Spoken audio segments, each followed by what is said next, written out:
Lily had just moved into her new apartment, a cozy, slightly aged space that held an undeniable charm. The paint on the walls was cracked, the wooden floors creaked underfoot, but there was something comforting about it.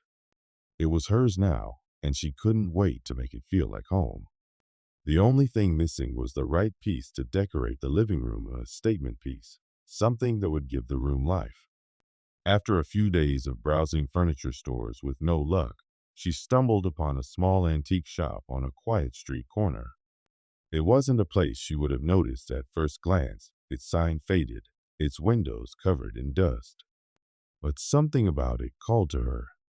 Perhaps it was the mystery, or perhaps it was the promise of finding something unique. So she stepped inside, the door creaking with an almost eerie welcome.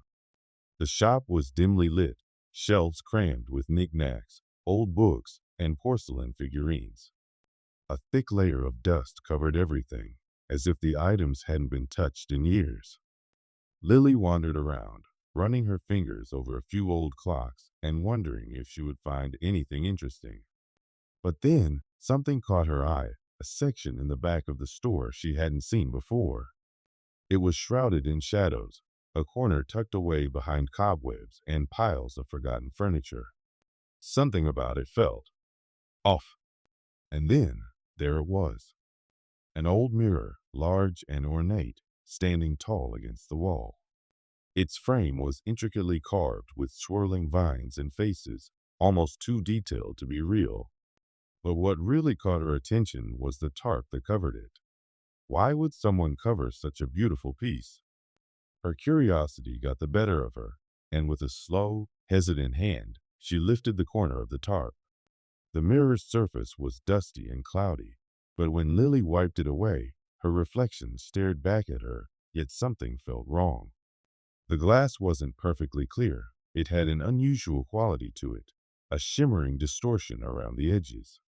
She tilted her head, peering closer, but the image was normal enough, so she convinced herself it was nothing. "Isn't it beautiful?" the shopkeeper asked from behind her. Lily jumped, startled by his sudden appearance. "It is. Strange," Lily said, tracing her fingers along the ornate frame. The shopkeeper gave her a knowing smile. "Ah, that one's special. It's been in the shop for years.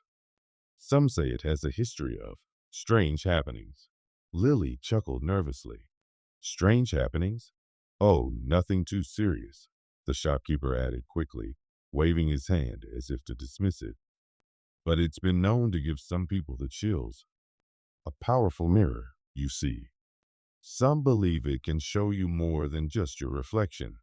Lily laughed it off, not buying into his mysterious tone, but still feeling a slight unease. She admired the craftsmanship of the mirror, how its frame seemed to pulse with energy, and something about it called to her. It was unlike anything she had ever seen. "I'll take it," she decided impulsively, reaching for her wallet. The shopkeeper didn't protest. When she got the mirror home, it seemed harmless enough. It looked beautiful in her living room, fitting perfectly above the couch.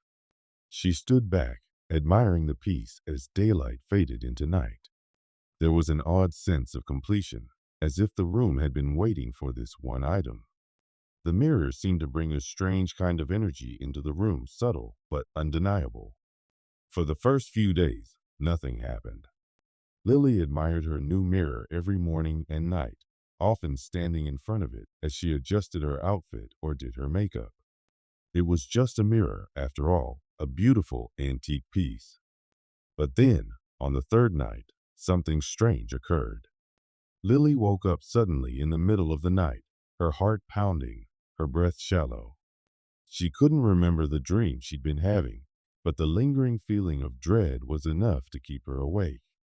She turned over, her eyes drifting toward the living room. The mirror gleamed softly in the moonlight, its edges glowing faintly like a pulse. Something about it was different now. It felt alive. The next few days passed in a haze.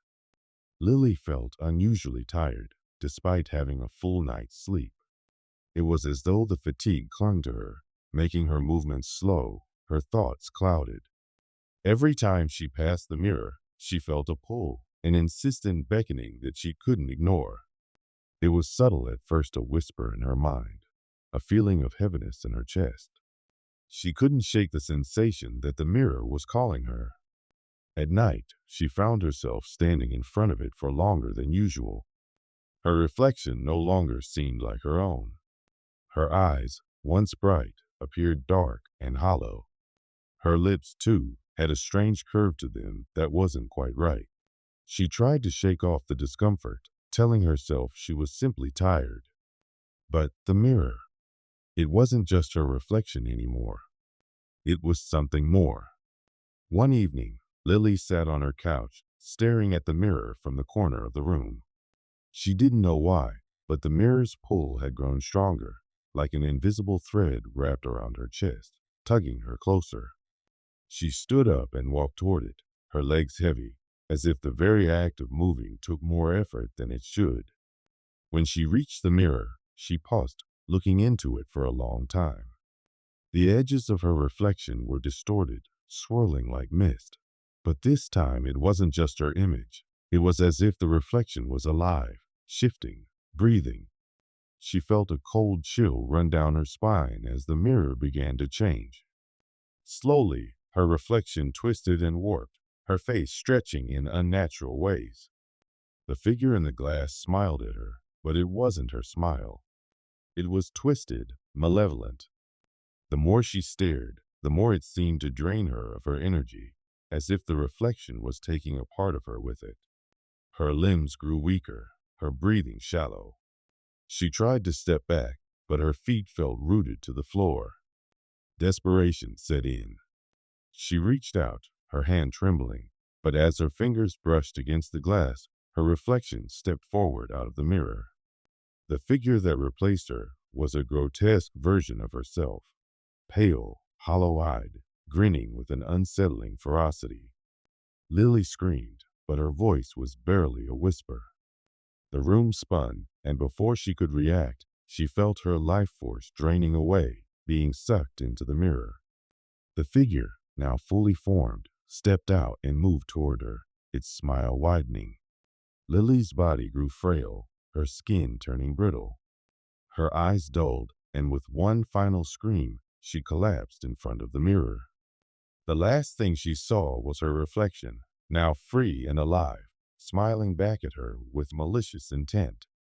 The next morning, the sun rose as it always did, casting its warm glow over Lily's apartment. But inside the mirror, a new scene unfolded. The shopkeeper, as he did every morning, made his way to the shop to open up. His steps were heavy as he unlocked the door, a sigh escaping his lips as he stepped into the musty, familiar air of the antique store. He shuffled past the shelves, greeting his old inventory, until he reached the corner where the mirrors were kept. There it was, just as he knew it would be. The mirror, its glass smooth and unmarked, reflecting the dim light of the store. He stood there for a moment, looking at it. There was no sign of struggle, no indication of what had happened. Yet, he knew. His gaze turned to the reflection in the mirror, and there, standing still and lifeless, was Lily, her eyes hollow, her face drained of all vitality. She was frozen there, a shell of the girl she had once been. The shopkeeper closed his eyes. He sighed deeply. He walked over to the mirror, trying not to look at the abnormal reflection. With practiced hands, he reached for the tarp and gently draped it over the cursed glass, ready for the next unfortunate soul to be imprisoned.